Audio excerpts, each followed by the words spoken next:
જૂની ધરોહર છે જે વિલુપ્ત થતી જાય છે અને જમીનમાં દબાતી જાય છે. તો આજે હું તમને જૂના કૂવાના દર્શન કરાવીશ. એક સમયે માલધારી અને દ્વારકા જતા પદયાત્રીઓ માટે આ કૂવો લાઈફલાઈન હતું. અત્યારે તે વિલુપ્ત થતો જાય છે. હવે જુઓ, અહીંયા નાનકડો દોરીઓ બનાવેલું છે અને અહીંયા તમે જોઈ શકો છો ખાંચો છે. હવે બળદગાડાઓથી પાણી ખેંચીને અહીંયા ઠલાવવામાં આવતું હતું અને એ પાણી અહીંયાથી જતું હતું અવાડાઓની અંદર. આ મોટા વિશાળ અવાડાઓ પાણીથી ભરાઈ જતા હતા અને પછી તે અવાડામાં જે પાણી હોય તેનો ઉપયોગ માલધારી લોકો કરતા હતા.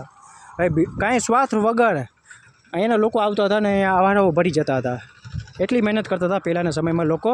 અને હું તમને કૂવો બતાવું તો ભાઈ અંદર પાણી ભરેલું છે, પીવાલાયક પાણી છે.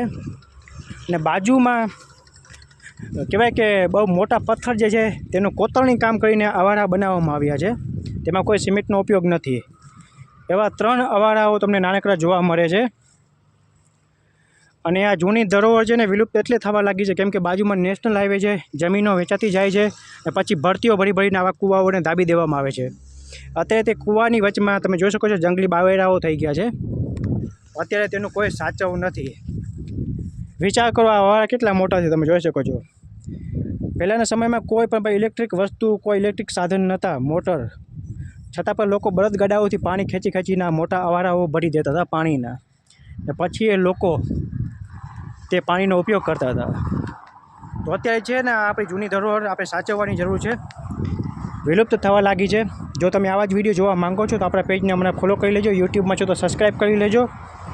અને આ વિડીયો પ્લીઝ તમારા મિત્રોને અવશ્ય મોકલજો. જય દ્વારકાધીશ.